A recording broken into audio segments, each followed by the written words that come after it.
Ҡурсаҡ әкиәте, автор Миләүшә Ғайфуллина. Шәүрә ата-әсәһенең берҙән-бер ҡыҙы.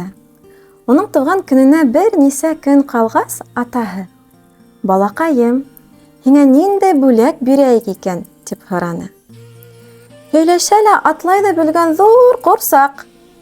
«Ундай ҡурсаҡ буламы һуң ул?» «Атай, була. Миңә иртәгә үк шундай ҡурсаҡ һатып алығыҙ. Ә был иҫке бысраҡ ҡурсаҡты күргем дә килмәй». Ул ҡара сәсен диван аҫтына атып ебәрҙе. Кис етте, бөтә лә йоҡларға ятты. Диван аҫтына барып төшкән иҫке ҡурсаҡ туҙандан сөскөрөп ебәрҙе лә тороп ултырҙы. Яңы сағында Шәүрә уны бик ярата ине.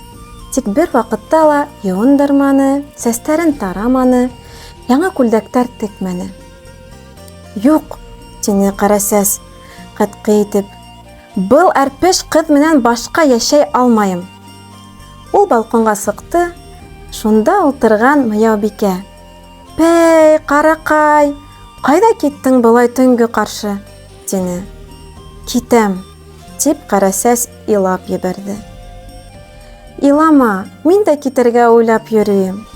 Һауыттарым бысраҡ, ашарға һалмай. Әллә яҡшы көндән турғай һағалап ултыра, тиһеңме мине?» Ҡара сәс: «Улай булғас, әйҙә, бергә китәйек», тине. Төндө ҡурҡып, өшөп, йоҡламай үткәрҙеләр улар.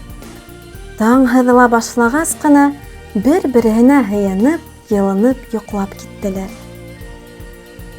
«Әсәй, мин был ҡурсаҡты өйгә алып ҡайтам, мөмкинме?»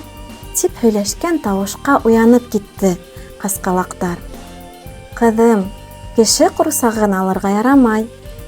«Әсәй, мин уны бер ваҡытта ла урамда онотоп ҡалдырмам», тип ҡыҙ ҡурсаҡты күтәреп алды. «Ярай, ал. Бесәйен дә ал», тине әсәһе.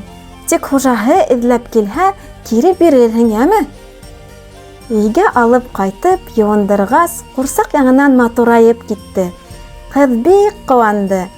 «Әсәй, ҡара әле, ниндәй сибәр! Беләһеңме, уның исеме кем буласаҡ?» «Йә, әйт әле, балам». «Сибәркәй, әсәй, Сибәркәй буласаҡ».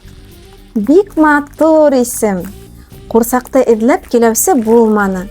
Сибәркәй көтмәне лә, сөнки яңы исемендә хужабикәһен дә яратып өлгөрҙө. Уның менән һөйләшә, көлә, уйнай, йырлай башланы. Мыяубикәнең дә һауыттары таҙа, тамағы туҡ, ул да бик ҡәнәғәт. Шундай матур бөгөн беҙ уҡыныҡ әкиәт.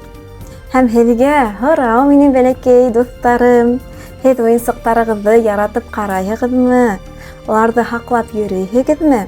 Улар һеҙҙе ныҡ итеп ярата, һәм аларҙы һеҙ ҙә шулай итеп матур итеп тәрбиәләһәгеҙ, бөтәһе лә шат була һәм бәхетле була.